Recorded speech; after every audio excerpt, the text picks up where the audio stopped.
Hi guys, John from Century. Just popped in to introduce you to the new Century battery tester. The BT900 is suitable for testing flooded, AGM, gel and idle stop-start batteries both in vehicle and out of vehicle. It's also capable of analysing the battery charging system and the electrical system. So obviously safety is paramount, so we always ensure that you're working in a well-ventilated area when testing a battery. Wear safety glasses and protective clothing. Obviously, we don't smoke or allow sparks or naked flames anywhere near the battery. So for more information on the safety precautions and other information, refer to the owner's manual. So now we're ready to test the battery, but one more thing we need to do in preparation is to check the fluid levels of the battery. If the battery is maintainable, we'll be able to remove the vent caps and check that electrolyte level and ensure that it's above the plates.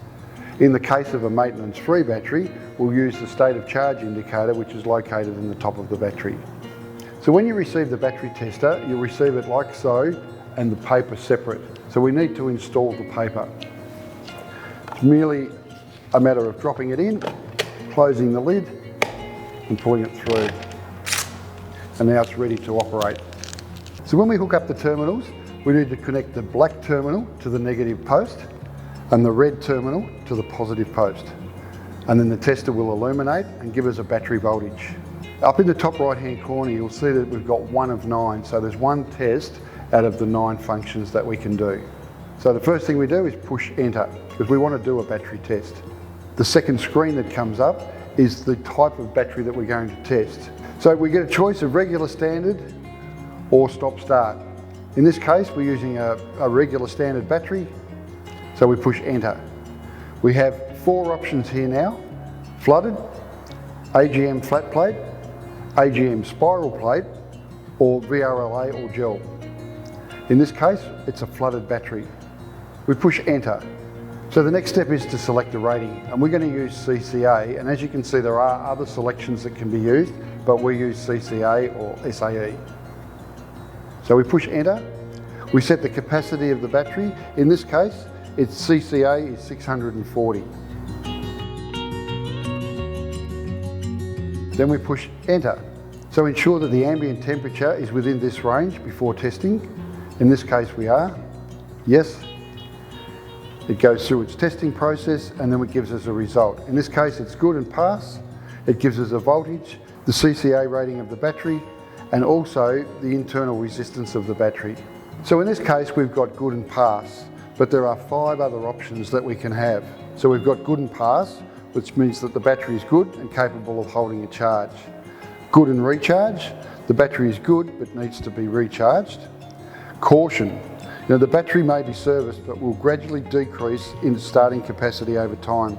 So further investigation may be required. Then we've got recharge and retest, where the battery is discharged. The battery condition cannot be determined until it's fully charged, so it needs to be recharged and then retested.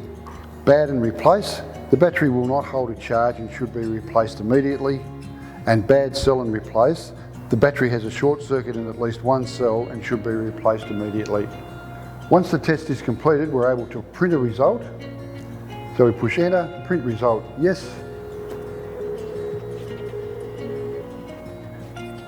So now we have a printed result. It's something that you can actually physically use to give to the customer to explain the condition of their battery. So now the test has been completed, it's a matter of disconnecting the tester, remove the red from the positive and the black from the negative.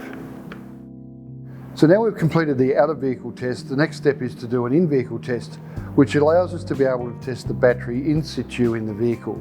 We need to connect the black terminal to the negative post on the vehicle and the positive to the positive post on the vehicle. So it's detected that it's an in-vehicle test. So we need to push enter. This is a regular battery. It's a flooded type, so we don't need to change that. We need to select the rating. 500, we need to select it to 640. Push enter. We need to make sure that we're working within those ambient temperatures. And then it does its test. Battery test OK, enter for the systems test. So we need to push enter, and now it'll take us through a procedure within the vehicle. So we need to make sure that all the loads are turned off and we need to start the engine.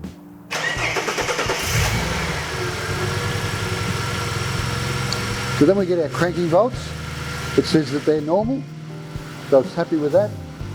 We push enter, press enter for the charging system. So we need to make sure all loads are off, so you've got no lights or any of that sort of thing are on. Push enter. So it's giving us the alternator output, which is normal. Turn on loads, we turn the lights on, fans on, headlights on high beam, just to put some sort of load on the system. There we go. Press the enter. Run the engine up to around about 2,500 RPM.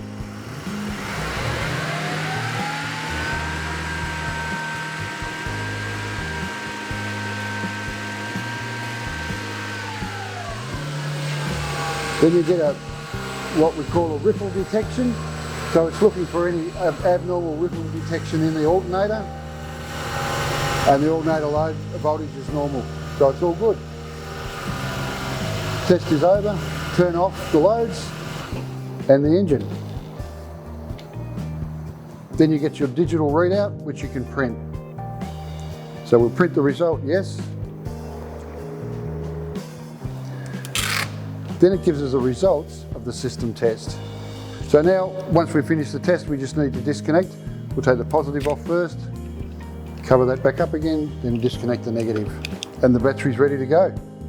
So for more information on the Century BT900 tester and the other range of Century testers, go to centurybatteries.com.au.